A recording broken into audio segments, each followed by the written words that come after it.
নমস্কার। ফিউশন সোনালির পক্ষ থেকে আপনাদেরকে সাদর আমন্ত্রণ।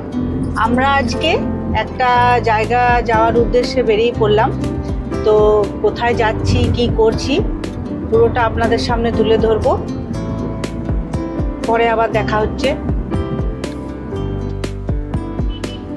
আজকে রাস্তায় কাজ চলছে, তো ওই জন্য খুব ভিড়। এই যে এখানটা দিয়ে রাস্তাটা ডবল ওয়েটা ওয়ান ওয়ে করে দিয়েছে, এখানটা দিয়ে আবার আমরা মিশছি বাইপাসের সাথে।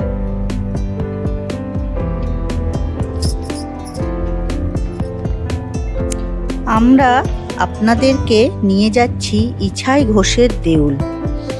এটি পুরনো বাংলার সামন্ত রাজা ছিলেন ইছাই ঘোষ। পূর্ব বর্ধমান জেলার অজয়ের ধারে ছিল তার গড় জঙ্গল এবং ওখানেই ছিল তার আধিপত্য। ইছাই ঘোষের দেউলটি এটি ইছাই ঘোষের দেউল নামেই পরিচিত, এই গড় জঙ্গলের মধ্যে আছে। তো এখানে রাস্তাটা এত সুন্দর, চারিধার সবুজে ঘেরা। এটা বলতে বলতেই আমরা গেটে চলে এসেছি। এখানে 50 টাকা এন্ট্রি ফি দিয়ে আমরা ঢুকে পড়লাম। আর রাস্তাটা সত্যি এত সবুজে ঘেরা, ছবি না তুলে পাচ্ছিলাম না। মনে হচ্ছিল নেমে কিছু স্টিল ফটোগ্রাফি করি, কিন্তু অনেকটাই দেরি হয়ে গেছিলো বলে আমরা তাড়াতাড়ি চলে গেলাম। তো এখানটায় আমরা রাস্তায় একটা ভালো ব্রিজ দেখতে পেলাম, তো ওখানে দাঁড়িয়ে পড়লাম। ব্রিজের দিকে একটু যাই। ব্রিজটা সত্যি খুব সুন্দর, খুবই সরু, মানে একটা মানুষ দাঁড়িয়ে গেলে অপোজিট থেকে গাড়ি পেরোনোর রাস্তা নেই। তো আমরা একটুক্ষণের জন্যে ছবি তুলতে গেলাম। ব্রিজটা সত্যি খুব সুন্দর লাগছিল দেখতে।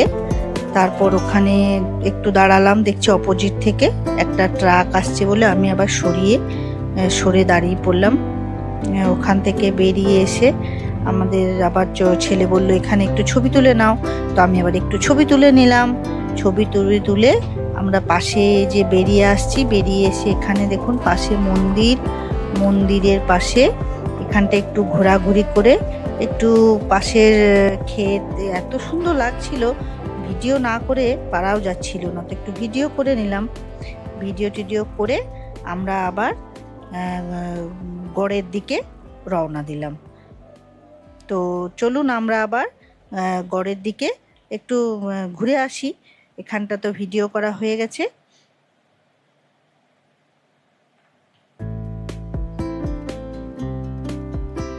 আমাদের গাড়ি ছেড়ে দিল, আমরা এবার গড়ের দিকে চলে গেলাম।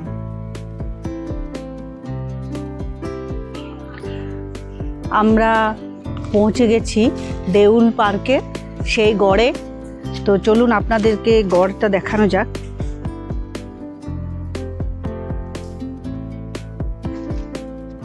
তো আমরা ইছাই ঘোষের গড়ের মধ্যে চলুন ভেতরে যাওয়া যাক। চলে এসেছি। গড়টি দেখতে দূর থেকে তো ভালোই লাগছে।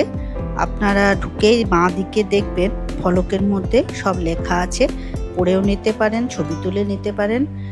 আমি যেটুকু জেনেছি, এই গড়টি হলো ইছাই ঘোষের গড় নামে পরিচিত। ইছাই ঘোষের সাথে কর্ণ সেনের একবার যুদ্ধ লেগেছিল। তো তিনি সেই অপমানের কথা ওনার ছেলেদেরকে গিয়ে বলেছিলেন। ওনার দুই ছেলে, একজন হলেন লাউ সেন এসে ইছাই ঘোষের সাথে যুদ্ধ করেছিলেন। এই গল্প শুনতে শুনতে আমরা পৌঁছে গেলাম গড়ের দরজার কাছে। এখানে একটা ভেতরে শিবলিঙ্গ আছে, যেটা নিয়মিত পূজিত হন। এটা অ্যাকচুয়ালি ভগবতী দেবীর মন্দির, কিন্তু এখানে শিবলিঙ্গ কেন সেটার ইতিহাস আমি কিন্তু জানি না, বা কোনো গল্প আমি বলতে পারবো না। তো আমি আপনাদেরকে পুরো গড়টা একবার ঘুরিয়ে দেখাচ্ছি।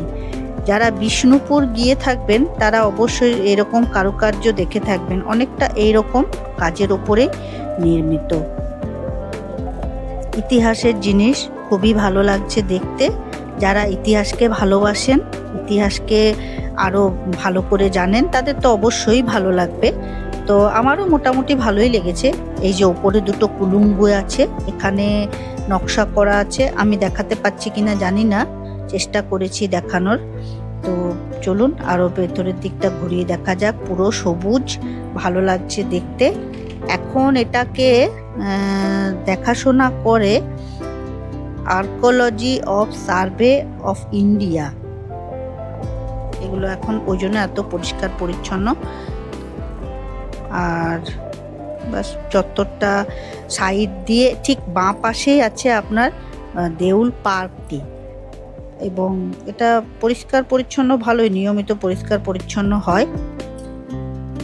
আমরা আপনার এসেছিলাম আসানসোল দিক থেকে, আগেই বলেছি। এটা বর্ধমান থেকে যদি আসেন 1.5 ঘন্টা মতো লাগবে, 76 কিলোমিটার রাস্তা। আর দুর্গাপুর থেকে যদি আসেন 25 কিলোমিটার রাস্তা, 46 মিনিট লাগবে।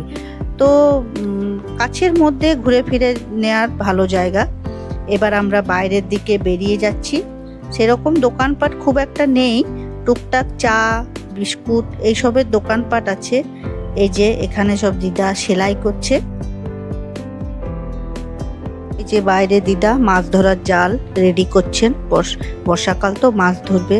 এদিকেও একই জিনিস, বিস্কুট চা।